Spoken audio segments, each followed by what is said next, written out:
የሩሲያ ድሮን ሮማኒያ ውስጥ በመኖሪያ ህንፃ ላይ መከስከሱ የኔቶን አደገኛ ውጥረት ስጋት አባባሰ። የኢራን አብዮታዊ ዘብ እስራኤል ሙሉ በሙሉ ከአካባቢው እስክትወገድ ድረስ በመካከለኛው ምስራቅና ምዕራብ እስያ ዘላቂ ሰላም ሊኖር እንደማይችል አስታወቀም። የቀድሞ የእስራኤል ሰላይ ጆናታን ፖላርድ እስራኤል ከቱርክና ከግብፅ ጋር ለሚደረግ ጦርነት እንድትዘጋጅ አስጠነቀቀም። በሱዳን ሰሜናዊ ኮርዶፋን መንደሮች ላይ የፈጣን ድጋፍ ሰጪ ኃይሎች በፈጸሙት ጥቃት አረጋውያንን ጨምሮ 27 ንጹሃን ተገደሉ። መጪውን ምርጫ ዲሞክራሲያዊ አይደለም በማለት ኢሃፓ የጠራውን ሰልፍ ምርጫ ቦርድ ሳይፈቅደው ቀረ። በትግራይ ከግዳጅ አፈሳ ያመለጡ እማኞች ድብደባ፣ እስራትና ግድያ እየተፈጸመ መሆኑን ለአገር ውስጥ ሚዲያ መሰከሩም። በቦንዲ ቡጊዮ የኢቦላ ዝርያ 906 የተጠረጠሩ ታማሚዎችና 223 የሞት አደጋዎች መመዝገባቸውን የዓለም ጤና ድርጅት ገለጸ።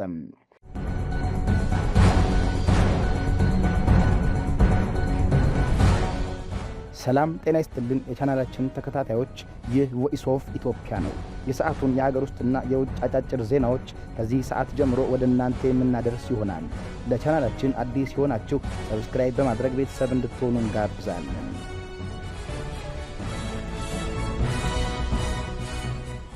የሩሲያ ድሮን ሮማኒያ ውስጥ በመኖሪያ ህንፃ ላይ መከስከሱ የኔቶን አደገኛ ውጥረት ስጋት አባባሰ። የሰማዩ ጠፈር የሞት መልእክተኞች መፈንጫ፣ የምድሩ አድማስ ደግሞ የፍርሃትና የድንጋጤ መድረክ በሆነበት በዚህ ዘመን የሩሲያና የዩክሬን ጦርነት ከመቼውም ጊዜ በላይ መልክና ቅርጹን ቀይሮ አዳዲስ ምዕራፎችን እየከፈተ ይገኛል። ከጦር ግንባር ርቀው የሚገኙ ከተሞች የሰው አልባ አውሮፕላኖች ወይም ድሮኖች ኢላማ ሲሆኑ፣ የዓለማችን ልዕለ ኃያላን ሀገራት ደግሞ በዲፕሎማሲው መድረክ የቃላት ጦርነት ውስጥ ተዘፍቀዋል። ከነዚህ ክስተቶች መረዳት እንደሚቻለው ጦርነቱ በሁለት ሀገራት ድንበር ውስጥ ተወስኖ የቀረ ሳይሆን አውሮፓን ብሎም መላው ዓለምን ወደ ለየለት የጦርነት እቶን ሊያስገባ ወደሚችልበት አደገኛ ጠርዝ እየተንደረደረ መሆኑን ነው። በሮማኒያ የተከሰተውን የድንበር ጥሰት፣ በሞስኮና በኩርስክ የሚታየውን የሰማይ ላይ ፍርሃት እንዲሁም በተባበሩት መንግስታት ድርጅት የጸጥታው ምክር ቤት የሚንጸባረቀውን የፖለቲካ ንትርክ በማስተሳሰር የዘመኑን የጦርነት አውድ የቀየረ ነው። በምስራቃዊ አውሮፓ ጫፍ ከዩክሬን ጋር ድንበር በምትጋራውና የሰሜን አትላንቲክ ቃል ኪዳን ድርጅት ኔቶ አባል በሆነችው የሮማኒያ ገላቲ ከተማ የተከሰተው ድንገተኛ ክስተት የጦርነቱ ነበልባል ድንበር ጥሶ ለመውጣቱ ጉልህ ማሳያ ነው። የሌሊቱን ጸጥታ ሰንጥቆ የመጣውና የሩሲያ ስሪት የሆነው ሻሄድ ወይም ጌራን 2 የተሰኘው አጥፍቶ ጠፊ ድሮን በ10 ፎቅ የነዋሪዎች አፓርታማ ላይ ባረፈበት ቅጽበት የፈጠረው ፍንዳታ ህንፃውን ብቻ ሳይሆን የአውሮፓን የጸጥታ መዋቅር ጭምር ያናወጠ ነበር። በዚህ አሳዛኝ ክስተት የተቃጠለችውን አንዲት ሴት እና በከፍተኛ ድንጋጤ ውስጥ የሚገኘውን የ14 ዓመት ታዳጊ ጨምሮ በርካቶች ጉዳት ደርሶባቸዋል። ይህ ጥቃት ሆን ተብሎ ሮማኒያን ኢላማ ያደረገ ነው ተብሎ ባይታመንም ሩሲያ በዳኑቡ ወንዝ አቅራቢያ በሚገኙ የዩክሬን መሰረተ ልማቶች ላይ የምታደርገው ተደጋጋሚ ጥቃት ጦርነቱ ወደ ኔቶ ግዛት የመዛመት ዕድሉን በእጅጉ አስፍቶታል። የሮማኒያ አየር ኃይል የጦር ጄቶችን በአስቸኳይ ወደ ሰማይ ቢያሰማራም ድሮኑን ከማረፉ በፊት ማክሸፍ አልተቻለም። ይህ ሁኔታ የኔቶን የምስራቃዊ ክንፍ የአየር መከላከያ ጥንካሬ ጥያቄ ውስጥ የከተተ ሲሆን የኔቶ አባል ሀገራት በአንዱ ላይ የሚደርስ ጥቃት በሁሉም ላይ እንደደረሰ ይቆጠራል የሚለውን አንቀጽ 5ን ስምምነት ተግባራዊ ላለማድረግ ከፍተኛ የዲፕሎማሲ ጥንቃቄ እያደረጉ ይገኛሉ። ይሁን እንጂ የዩክሬን ጦርነት ወደ ኔቶ ግዛት እየተጠጋ መምጣቱ ጥቃቅን ስህተቶች ወይም አቅጣጫቸውን የሳቱ መሳሪያዎች በቀላሉ የሶስተኛውን የዓለም ጦርነት ሊያነሳሱ እንደሚችሉ አስፈሪ የማንቂያ ደወል ሆኗል። ሮማኒያ የሩሲያን ዲፕሎማቶች በመጥራት ተደጋጋሚ ተቃውሞ ብታቀርብም የሰው አልባ አውሮፕላኖች ቴክኖሎጂ ተፈጥሮ በቀላሉ አቅጣጫ መሳት፣ ራዳርን ማለፍ መቻልና የኤሌክትሮኒክስ መጨናነቅን መቋቋም ድንበሮችን ትርጉም አልባ እያደረጋቸው ነው። በሌላ በኩል ደግሞ ጦርነቱ በዩክሬን ምድር ብቻ የተወሰነ አይደለም። የሞስኮ ሰማይ አሁን የሰላምና የብልጽግና ምልክት መሆኑ አብቅቶ የጦርነት ቀጠናን መስሏል። የሩሲያ መከላከያ ሚኒስቴር ዘመናዊ የሆኑትን ፓንሲር ኤስኤምዲኢ የተሰኙ ጸረ ድሮን መከላከያ ስርዓቶችን በከፍተኛ ህንፃዎችና ስትራቴጂካዊ ቦታዎች ላይ እያጠመደ ይገኛል። እነዚህ መሳሪያዎች በጥንታዊቱ ከተማ ሰማይ ስር መተከላቸው መግለጻቸው ሩሲያ የዩክሬንን የረጅም ርቀት ድሮን ጥቃቶችን ምን ያህል በከፍተኛ ስጋት እየተመለከተችው እንደሆነ ያሳያል። ቀደም ሲል ሞስኮ ከጦርነቱ አውድማ ርቃ የምትገኝ የተረጋጋች ከተማ መስላ ትታይ የነበረ ቢሆንም ባለፉት 2 ዓመታት ውስጥ ዩክሬን የድሮን አቅሟን ማሳደጓ የሩሲያን የፖለቲካና የኢኮኖሚ ማዕከል ወደ ከፍተኛ ጥበቃ ወደሚደረግላት ምሽግነት ቀይሯታል። ከ100 በላይ አዳዲስ የአየር መከላከያ ስርዓቶች በዋና ከተማዋ ዙሪያ መዘርጋታቸው ሩሲያን ጦርነቱን በራሳቸው ደጃፍ እያስተናገዱት መሆኑን ያመላክታል። ከሞስኮ ወጣ ብሎ በምትገኘው የኩርስክ ድንበር አካባቢ ደግሞ ሁኔታው እጅግ የከፋ ነው። የዩክሬን ኃይሎች በሩሲያ ወታደራዊና የኢነርጂ መሰረተ ልማቶች ላይ የሚያደርጉት ጥቃት ተጠናክሮ ቀጥሏል። በአንድ ሌሊት ብቻ 51 የዩክሬን ድሮኖች ወደ ክልሉ የገቡ ሲሆን የአየር ጥቃት መከላከያ ሳይረኖች ጩኸት፣ የሰማይ ላይ ፍንዳታዎችና የሚነዱ ህንፃዎች የኩርስክ ነዋሪዎች የዘውትር እጣ ፈንታ ሆነዋል። የመንግስት መስሪያ ቤቶች፣ ትምህርት ቤቶች፣ ነዳጅ ማደያዎችና የንግድ ተቋማት የጥቃቱ ሰለባ ሆነዋል። የፈራረሱት ህንፃዎች እና የተቃጠሉት መኪኖች ጦርነቱ በዩክሬን ምድር ላይ ብቻ የሚካሄድ የሩሲያ የልዩ ወታደራዊ ዘመቻ ሳይሆን የሩሲያን ግዛትን በእሳት እየፈተነ የሚገኝ የህልውና ጦርነት መሆኑን እያረጋገጡ ነው። ይህ ሁሉ የምድር ላይ እልቂትና የሰማይ ላይ ሽብር እየተካሄደ ባለበት ሰዓት የተባበሩት መንግስታት ድርጅት የጸጥታው ምክር ቤት ሌላኛው የጦርነት አውድማ ሆኗል። ጦርነቱ በመሳሪያ ብቻ ሳይሆን በቃላት ፕሮፓጋንዳና በፖለቲካዊ ትርክት የሚካሄድ መሆኑን የሩሲያው ቋሚ መልእክተኛ ቫሲሊ ኔቤንዚያ ያደረጉት ቁጡ ንግግር በግልጽ ያሳያል። በሉሃንስክ ግዛት ውስጥ በምትገኘው ስታሮቤልስክ ከተማ የዩክሬን ኃይሎች በፈጸሙት ጥቃት 21 ንጹሐን አብዛኞቹ ወጣት ሴቶች መገደላቸውን እና 63 ተማሪዎች መቁሰላቸውን በማንሳት ሩሲያ የምዕራባውያንን ግብዝነት አጥብቃ ኮንናለች። መልእክተኛው በጥላቻና በቁጭት ስሜት ባደረጉት ንግግር ይህ ጥቃት የዩክሬን ኃይሎች ያለምንም ርኅራኄ በእንቅልፍ ላይ የነበሩ ሕፃናት ላይ የፈጸሙት የሽብር ጥቃት መሆኑን ተናግረዋል። ይህ የዩክሬን ጥቃት በኔቶ ስፔሻሊስቶች የቴክኒክ ድጋፍና በመሳሪያ አቅርቦት የተፈጸመ መሆኑን አበክረው የገለጹት ኔቤንዚያ ምዕራባውያን ሀገራት በዩክሬን ለሚፈጸመው ማንኛውም ወንጀል አይናቸውን እንደሚጨፍኑና የራሳቸውን የጂኦፖለቲካ ፍላጎት ለማሳካት ሲሉ የንጹሐንን ደም እንደሚያራክሱ ሞግተዋል። በተለይም የተመድ ተወካዮችም ሆኑ የምዕራባውያን ዲፕሎማቶችና ሚዲያዎች ወደ ስፍራው ሄደው እውነታውን ለማረጋገጥ ፈቃደኛ አለመሆናቸው በዓለም አቀፉ ማህበረሰብ ዘንድ ያለውን ድርብ ስታንዳርድ ያጋልጣል በማለት ወቅሰዋል። በዚህ የዲፕሎማሲ መድረክ ላይ የሚንጸባረቀው እውነታ እጅግ አሳዛኝ ነው። የጦርነቱ ሰለባ የሆኑት የ14ና የ15 ዓመት ታዳጊዎች ሕይወት በፖለቲከኞች የቼዝ ጨዋታ ውስጥ እንደ አንድ መደራደሪያ ካርድ ብቻ መቆጠሩ የሰው ልጅን የሞራል ዝቅጠት ያሳያል። ምዕራባውያን ሀገራት ይህንን ክስተት የሩሲያ የፕሮፓጋንዳ አካል ነው በማለት ሲያጥላሉት፣ ሩሲያ ደግሞ የዩክሬንን የኒዮ ናዚ ባህሪ የሚያሳይ ነው በማለት ትሰብካለች። በዚህ የጭቃ ጅራፍ ውርወራ መሃል የሚጠፋው የፈራረሰው የተማሪዎች ዶርምተሪ፣ የጠፉት ወጣቶች ሕይወትና በየሆስፒታሉ ቃይ ላይ ያሉ የንጹሃን ዜጎች እውነተኛ ድምፅ ነው። በአጠቃላይ ከነዚህ ክስተቶች የምንገነዘበው ትልቁ እውነት ዘመናዊ ጦርነት ጂኦግራፊያዊ ድንበሮችንም ሆነ የሞራል ገደቦችን ሰብሮ መውጣቱን ነው። አነስተኛ ዋጋ ያላቸው ነገር ግን ከፍተኛ የጥፋት አቅም ያላቸው አጥፍቶ ጠፊ ድሮኖች ጦርነቱን ከፊት መስመር ወደ ከተሞች እምብርት አምጥተውታል። የሮማንያው ክስተት ጦርነቱ ኔቶን ሊያስገባ የሚችልበትን ስጋት ሲያሳይ፣ የሞስኮ የህንፃ ላይ መከላከያዎችና የኩርስክ ውድመቶች ደግሞ ሩሲያ ራሷ ከዚህ የቴክኖሎጂ ሽብር ነፃ አለመሆኗን ያረጋግጣሉ። በስታሮቤልስክ የተማሪዎች ማደሪያ ላይ የደረሰው እልቂትና በተመድ የጸጥታው ምክር ቤት የታየው የቃላት ጦርነት ደግሞ እውነትና ሰብአዊነት በጂኦፖለቲካዊ ፍላጎቶች መነጽር እንዴት እንደሚጠመዘዙ ቁልጭ አድርጎ ያሳያል። ይህ ጦርነት አሸናፊና ተሸናፊ የሚለይበት ብቻ ሳይሆን የሰው ልጅ የፈጠረው ቴክኖሎጂ ወደ ራሱ አፈሙዙን ያዞረበት፣ ሰማዩ በሰላም ፀሐይ መሞቁ ቀርቶ በሞት ጥላ ስር የወደቀበት አሳዛኝ የታሪክ ምዕራፍ ነው። የዲፕሎማሲ በሮች እየተዘጉ የጦር መሳሪያዎች አንደበት እየጎላ በመጣ ቁጥር የዓለም ሰላም በሸረሪት ድር ላይ እንደተንጠለጠለ ይቀጥላል። ድንበሮች በተጣሱበት፣ የሰማይ ላይ ደህንነት በተነጠቀበትና የንጹሐን ደም በፖለቲካ ትርክት በተሸፈነበት በዚህ የጦርነት ትዕይንት ውስጥ የሰው ልጅ ዕጣ ፈንታ ከምንጊዜውም በላይ በከፍተኛ አደጋ ውስጥ ይገኛል። ጠመንጃዎች ጸጥ እስኪሉ እና የሰላም ጠረጴዛዎች እውነተኛ መፍትሄ እስኪያመጡ ድረስ የሮማንያ አፓርታማዎች፣ የሞስኮ ሰማዮችና የኩርስክ መንደሮች እንዲሁም የስታሮቤልስክ የንጹሐን ነፍሳት የዚህ ጨካኝ ዘመን ዘላለማዊ ማስታወሻዎች ሆነው ይኖራሉ። የኢራን አብዮታዊ ዘብ እስራኤል ሙሉ በሙሉ ከአካባቢው እስክትወገድ ድረስ በመካከለኛው ምስራቅና ምዕራብ እስያ ዘላቂ ሰላም ሊኖር እንደማይችል አስታወቀም። የመካከለኛው ምስራቅ የፖለቲካ አየር ንብረት ከመቼውም ጊዜ በላይ በከፍተኛ የውጥረት ማዕበል ውስጥ እየተናወጠ ባለበት በዚህ ታሪካዊ ወቅት የዲፕሎማሲ ጭንብል ያጠለቁ ጂኦፖለቲካዊ ሽኩቻዎች ቀጠናውን ወደማይቀለበስ አዘቅት ውስጥ እየገፉት ይገኛሉ። በዋሽንግተንና በቴህራን መካከል ለረጅም ጊዜ ሲጠበቅ የነበረው የሰላም ስምምነት አሁንም በጥርጣሬና ባለመተማመን አረንቋ ውስጥ ተዘፍቆ መቅረቱ የዓለምን የፖለቲካ ሚዛን የሚያናጋ ትልቅ ማሳያ ሆኗል። የአሜሪካ ከፍተኛ ባለስልጣናትና ዲፕሎማቶች ለስምምነት ተቃርበናል የሚል የማዘናጋ የፖለቲካ ቃላትን ቢወረውሩም መሬት ላይ ያለው እውነት ግን የትሪከት ጦርነቱ ይበልጥ መክረሩን ነው የሚያስገነዝበው። የኢራን የድርድር ቡድን የትኛውም አይነት ይፋዊ ስምምነት ላይ አለመደረሱን ማረጋገጡ ቴሄራን በምዕራባውያን የባዶ ተስፋ ፖለቲካ ዳግም ላለመታለል የያዘችውን የጠነከረ አቋም እና የጥንቃቄ እርምጃ ፍንትው አድርጎ ያሳያል። ይሄ የዲፕሎማሲ መጓተትና የተስፋ መቁረጥ ስሜት በድንገት የተፈጠረ አይደለም።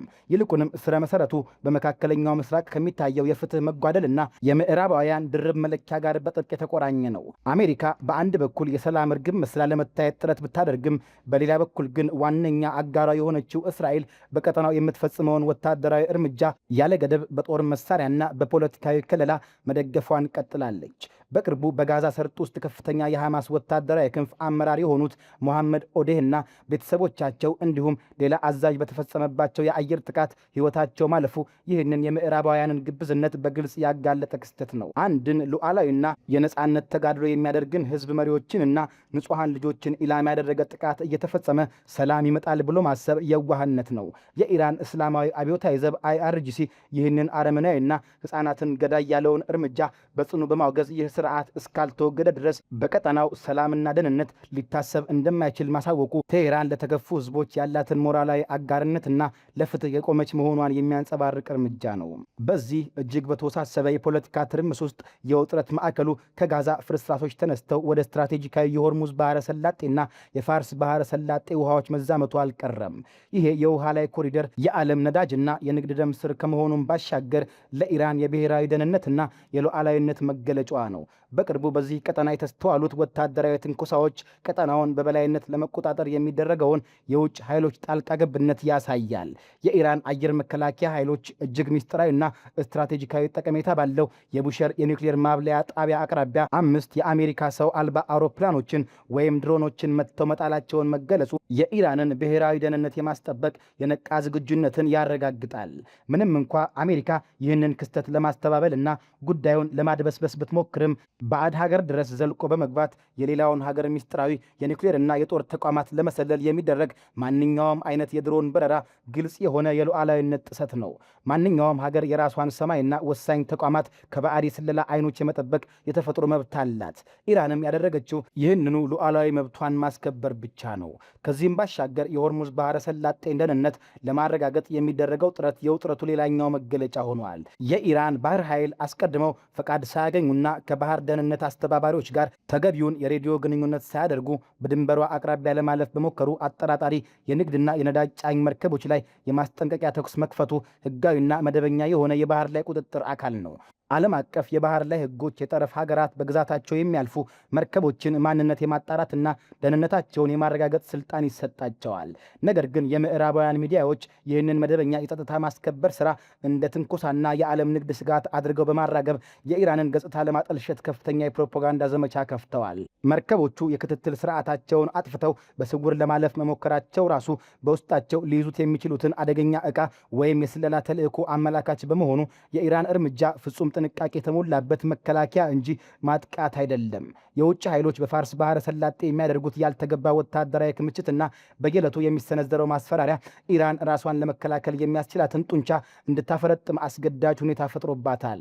የኢራን አብዮታዊ ዘብ በቅርቡ ይፋ ያደረገውና በአሜሪካ የጦር ሰፈር ላይ የተፈጸመውን የሚሳኤል ጥቃት የሚያሳየው ተንቀሳቃሽ ምስል ለቀጠናው ሰላም ሲባል የተላለፈ ጠንካራ የማስጠንቀቂያ መልእክት ተደርጎ ሊወሰድ ይገባል። ይሄ የማስጠንቀቂያ ጥቃት በመባል የተገለጸው እርምጃ ዓላማው ጦርነትን መጀመር ሳይሆን የውጭ ኃይሎች ከሚያደርጉት ተደጋጋሚ ትንኮሳ እንዲታቀቡና ያልተሰላ ወታደራዊ እርምጃ ከመውሰዳቸው በፊት የኢራንን የመልሶ ማጥቃት አቅም በሚገባ እንዲረዱት ለማድረግ ነው።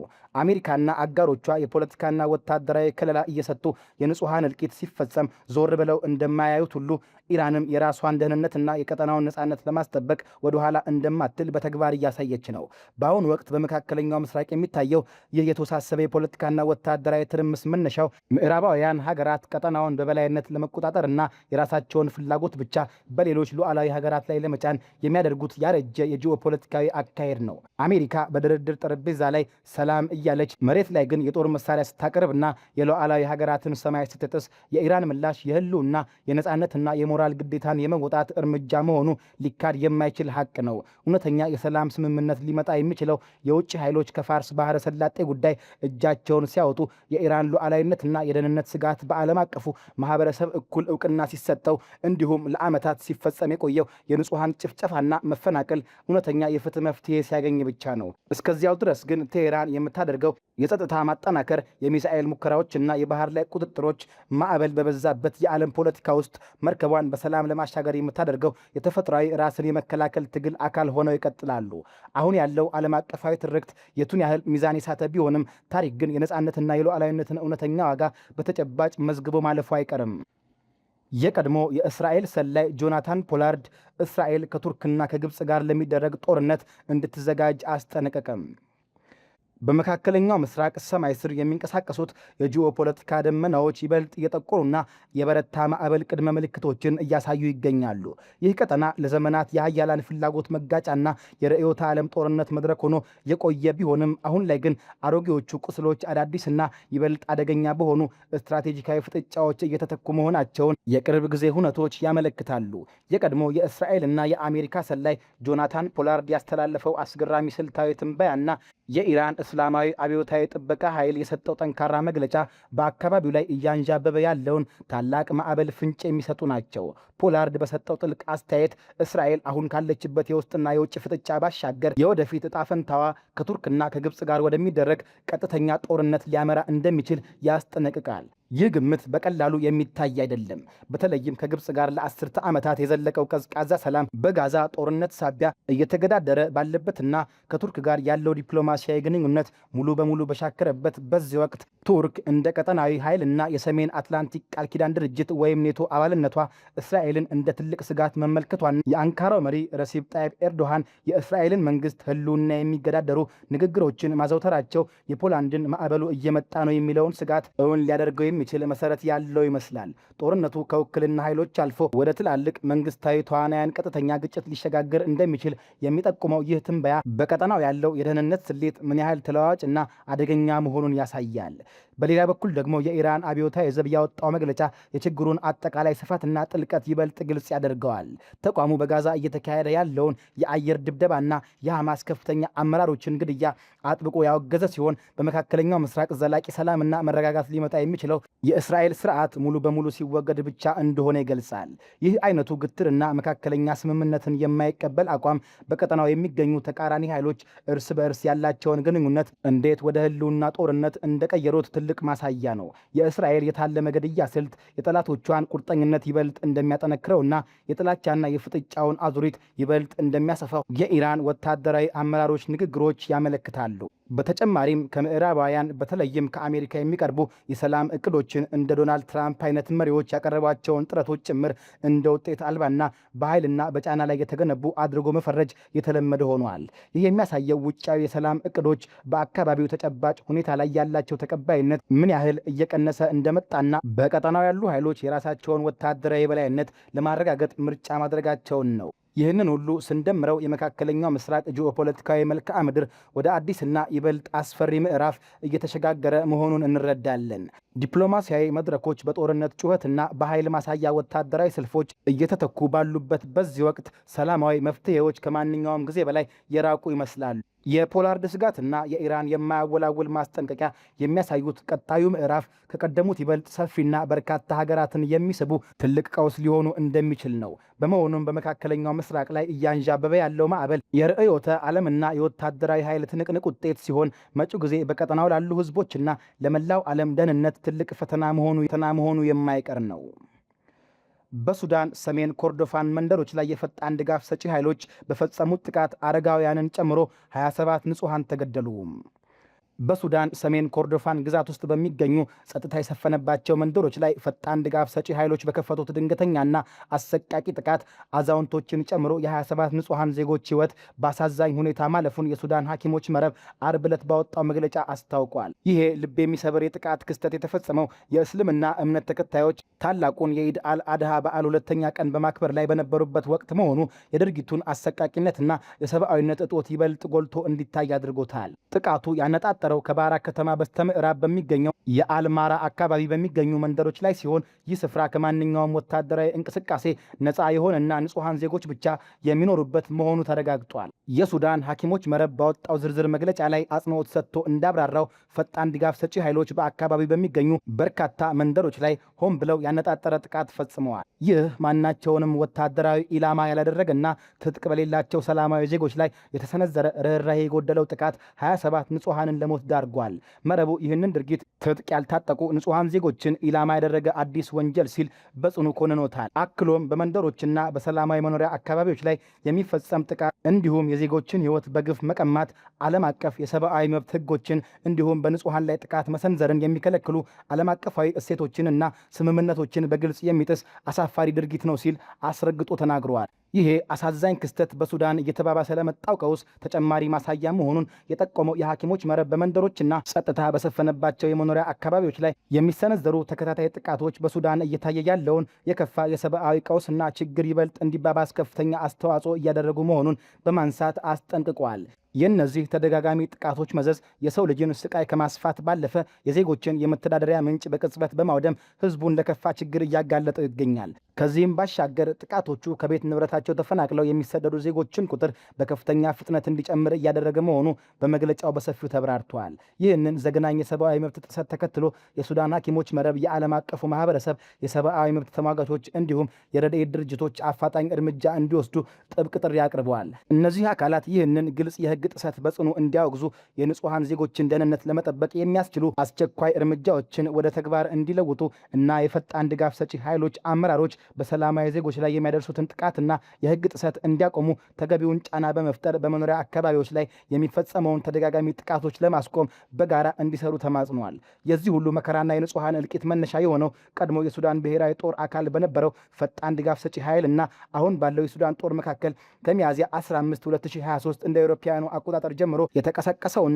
እስካሁንም መቋጫ ያላገኘው የትጥቅ ግጭት ነው። የተባበሩት መንግስታት ድርጅት ያወጣው ይፋዊ መረጃዎች እንደሚያመለክቱት ይሄ በሱዳን ምድር እየተካሄደ ያለው አውዳሚ ጦርነት በሚሊዮኖች የሚቆጠሩ ንጹሐን ዜጎችን ሕይወት ቀጥፏል፣ አካልንም አጉድሏል፣ እንዲሁም በሚሊዮን የሚቆጠሩትን ከቤት ንብረታቸው አፈናቅሏል። ከዚህም የከፋው ደግሞ በቅርብ ወራት ውስጥ ሁለቱ ተቀናቃኝ ኃይሎች እርስ በእርስ በሚሰነዝሩት የድሮን ጥቃት መጠን መጨመሩ ሲሆን ይህ የረቀቀ የጦር መሳሪያ ልውውጥ በተለያዩ ግዛቶች ላይ ከፍተኛ ውድመት ከማስከተሉም በላይ በርካታ የንጹሐን ዜጎችን ሕይወት እያጠፋ መሆኑ የችግሩን አድማስና ውስብስብነት አጉልቶ የሚያሳይ አሳዛኝ ሀቅ ነው። መጪውን ምርጫ ዲሞክራሲያዊ አይደለም በማለት ኢህአፓ የጠራውን ሰልፍ ምርጫ ቦርድ ሳይፈቅደው ቀረም። በኢትዮጵያ ሊካሄድ የታሰበውን ሀገራዊ ምርጫ ተከትሎ የፖለቲካው ምህዳር በውጥረት የተሞላ መሆኑን የሚያሳይ በአንድ የፍራንስ ዘገባ ቀርቧል። የዜና አውታሩ ከኢትዮጵያ ሕዝባዊ አብዮታዊ ፓርቲ ኢህአፓ ዋና ጸሐፊ ከሆኑት ሚስጥረ ስላሴ ታምራት ጋር ባደረገው ቆይታ ፓርቲው በሀገሪቱ ስላለው ፖለቲካዊ ሁኔታ ያለውን ትልቅ ስጋት አጋርቷል። ኢህአፓ ዲሞክራሲያዊ ምርጫ ለማካሄድ የሚያስችሉ መሰረታዊ ቅድመ ሁኔታዎችን እስካሁን አልተሟሉም የሚል ጠንካራ አቋም አለው። በዚህም መሰረት በመላው ሀገሪቱ የተቃውሞ ሰልፍ ለማካሄድ ጥሪ አቅርቦ የነበረ ሲሆን የዚህም ተቃውሞ ዋነኛ ጥያቄዎች የፖለቲካ እስረኞች ከእስር እንዲፈቱ፣ በፕሬስና በመገናኛ ብዙሃን ላይ የተጣለው ገደብ እንዲነሳ፣ እንዲሁም በተለያዩ የኢትዮጵያ ክፍሎች እየተካሄደ ያለው ጦርነትና ግጭት በአፋጣኝ እንዲያበቃ የሚሉ ነበሩ። ይሁን እንጂ ይህ ተቃዋሚ ፓርቲ ጥያቄዎቹን በአደባባይ ለማሰማት የሚያደርገው ጥረት ከፍርሃትና ከስጋት ነፃ አይደለም። ዘገባው እንዳብራራው ፓርቲው በፈረንጆቹ 2024 ባካሄደው የተቃውሞ ሰልፍ ምክንያት የገጠመው አፈናና መዘዝ አሁንም ድረስ እንደ ጥላ እያጠላበት ይገኛል። የፓርቲው ዋና ጸሐፊ ሚስጥረ ስላሴ ታምራት በሰጡት ቃል ይህንን ስጋት በግልጽ አንጸባርቀዋል። አዎ እስራት፣ እንዲሁም በአመራሮቻችን ላይ ግድያ ሊፈጸም ይችላል የሚል ፍርሃት አለን። ምክንያቱም ይህ ድርጊት ከዚህ ቀደም ተፈጽሟል በማለት ስጋታቸው መሬት የነካ መሆኑን አስረድተዋል። ዋና ጸሐፊዋ አክለውም ከ2 ዓመት በፊት በአዲስ አበባ ከተማ ጦርነት ይቁም ሰላም ይምጣ በሚል መሪ ቃል የተቃውሞ ሰልፍ ለማካሄድ ሞክረው እንደነበር አስታውሰዋል።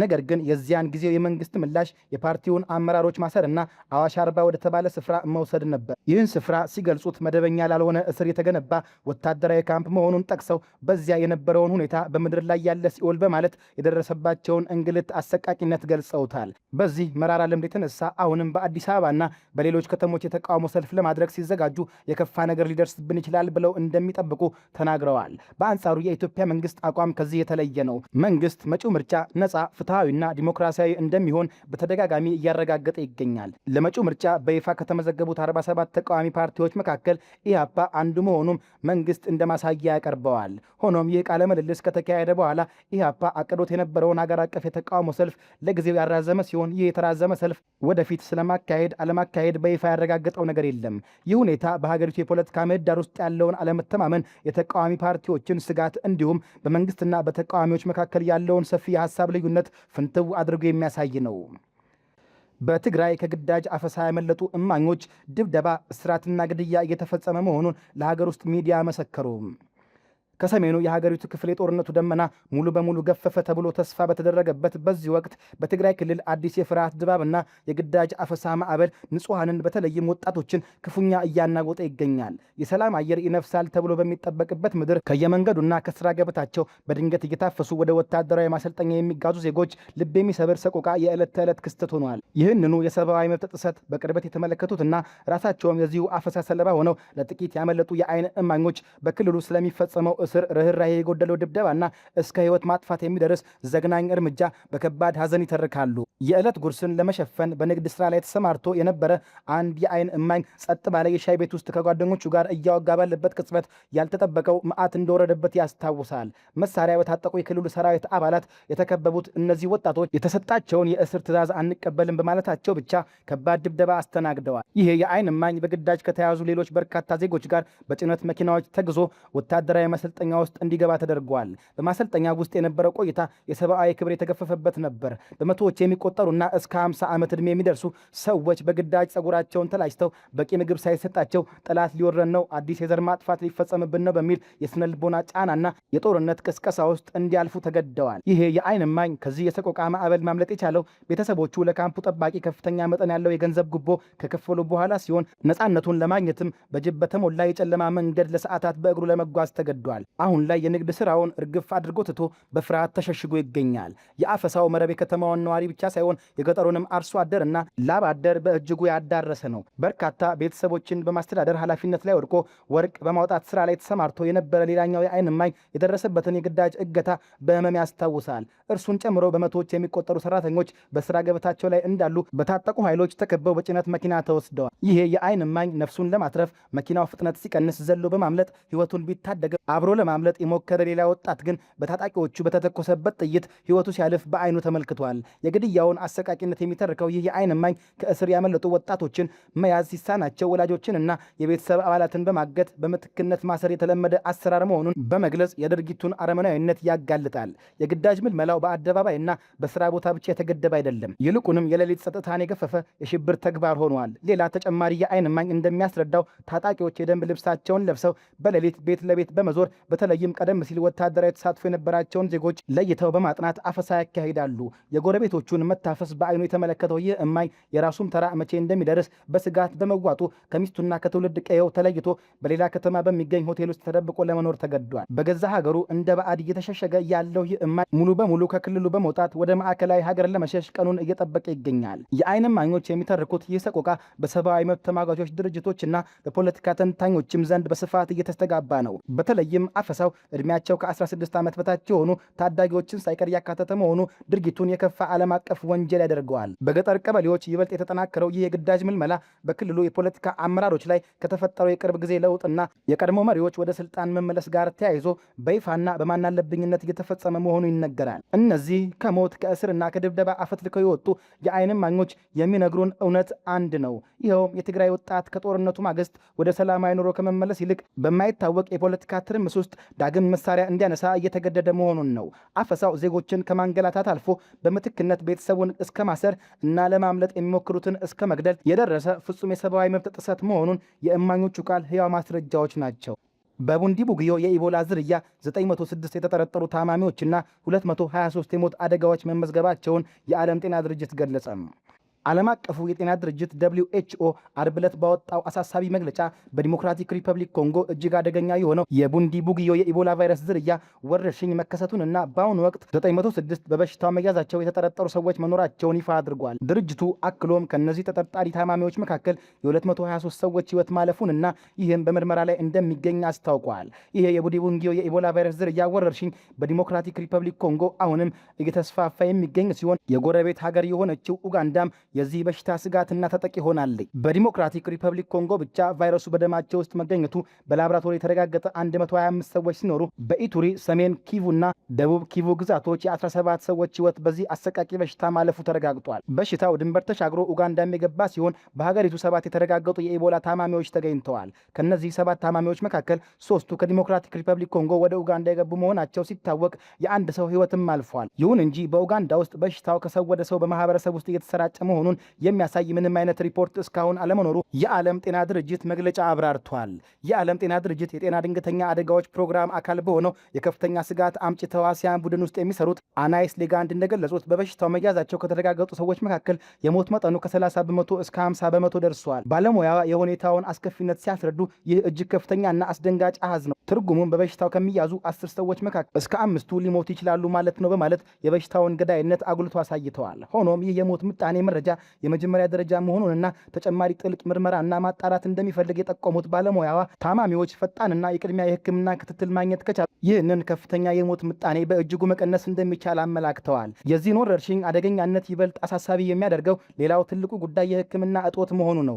የዓለም ጤና ድርጅት እንዳረጋገጠው ለዚህ ለየት ላለው የቡንዲ ቡግዮ የኢቦላ ቫይረስ ዝርያ በሽታ እስካሁን ድረስ በይፋ የተፈቀደ ወይም እውቅና የተሰጠው ምንም አይነት መከላከያ ክትባትም ሆነ ፈዋሽ መድኃኒት የለም። ይህ ሁኔታ በሽታውን ለመቆጣጠር የሚደረገውን ጥረት እጅግ ፈታኝ ከማድረጉን ባሻገር ወረርሽኙ ለተከሰተባቸው አካባቢዎች ለሚኖሩ ማህበረሰቦች ብሎም ለዓለም አቀፉ ማህበረሰብ ትልቅ የጤና ስጋት ደቅኗል። ማህበረሰቡና የሚመለከታቸው የጤና አካላት የጥንቃቄ እርምጃዎቻቸውን አጠናክረው እንዲቀጥሉም ጥሪ ቀርበዋል። የዛሬው የሀገር ውስጥና ዓለም አቀፍ አጫጭር ዘገባዎቻችን በዚሁ ተቋጨ። ስለተከታተላችሁን እያመሰገንን ለቻናላችን አዲስ የሆናችሁ ሰብስክራይብ በማድረግ ቤተሰብ እንድትሆኑን ጋብዛለን። ከሰዓታት በኋላ በሌሎች የሀገር ውስጥና ዓለም አቀፍ ጉዳዮች እስከምንገናኝ ሰናይ ጊዜ